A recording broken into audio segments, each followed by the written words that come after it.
টেস্টে বাংলাদেশের আরও এক অবিশ্বাস্য কীর্তি। ডারউইন টেস্ট ৯ উইকেটে জিতে নিল টাইগাররা। প্রথমবার অস্ট্রেলিয়ার মাটিতে অস্ট্রেলিয়াকে হারালো বাংলাদেশ, যা এখনও পারেনি শ্রীলঙ্কা। ১ উইকেট হারিয়ে মাত্র ৫৭ রানের টার্গেটে পৌঁছে যায় সফরকারীরা। মেহেদী মিরাজের অলরাউন্ড পারফরম্যান্স, তানজিদ তামিমের সেঞ্চুরি ছাপিয়ে ম্যাচ সেরা হাসান মাহমুদ, যার বিধ্বংসী বোলিং টেস্ট জয়ের ভিত গড়ে দিয়েছিল। যেখানে বাঘের ভয় সেখানে সবসময় রাত হয় না, দিনের আলোর মতো উজ্জ্বলতাও ছড়ায়। ডারউইন টেস্ট জিতে বাংলাদেশের অস্ট্রেলিয়া বধের চেয়ে সেরা উদাহরণ আর কি হতে পারে?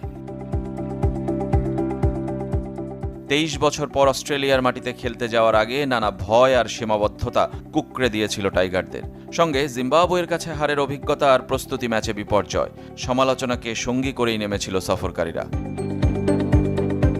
কিন্তু ৪ দিনের ১১ সেশন দাপটের সাথে নিজেদের করে নিয়েছে বাংলাদেশ। হার দূরের কথা, এই টেস্ট ৪ দিনে গড়াতে পারে তার প্রস্তুতিও ছিল না স্বাগতিকদের। তা না হলে ৩ দিনের পর ভিআইপি গ্যালারির টিকিট বিক্রি করবে না কেন? ডারউইন টেস্টে কে ম্যাচ সেরা?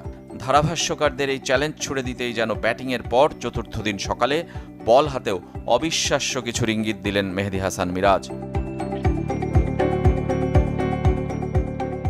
অ্যালেক্স ক্যারিকে দিয়ে শুরু, নাথান লায়নকে দিয়ে শেষ, মাঝে ওয়েবস্টার আর প্যাট কামিন্সও তার শিকার। টেস্টে ১৫ বার ফাইফার মিরাজের, অস্ট্রেলিয়ার বিপক্ষে প্রথম। অজিদের মাঠে ৭ বছর পর কোনো সফরকারী স্পিনারের ৫ উইকেটের কীর্তি এটি। এক টেস্টে পেসার হাসান মাহমুদের পর স্পিনার মিরাজ, এটাও বাংলাদেশের ক্রিকেটে নতুন। প্রস্তুতি ম্যাচে ৫৪ রানে অল আউট বাংলাদেশের সামনে আরও ৩ রানের বেশি টার্গেট। ভয় না ধরালেও শঙ্কা তো ছিলই, যদি কিছু হয়।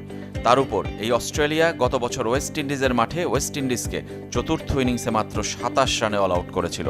শুরুতে সেঞ্চুরিয়ান তানজিদ তামিমের ০ রানে বিদায় ভয়টাকে বাড়িয়ে দিয়েছিল। কিন্তু এই বাংলাদেশ আলাদা। নাজমুল হোসেন শান্তর অধীনে বদলে যাওয়া, তার প্রমাণ রেখে বাকি পথ পাড়ি দিয়ে ফিরেছেন সাদমান ইসলাম ও মুমিনুল হক। বাঘের ভয়ে কুঁকড়ে না গিয়ে নিজেরাই অস্ট্রেলিয়ায় গর্জন তুলেছে বাংলাদেশ, যা দেখেছে সবাই, ছড়িয়ে পড়েছে পুরো বিশ্বে।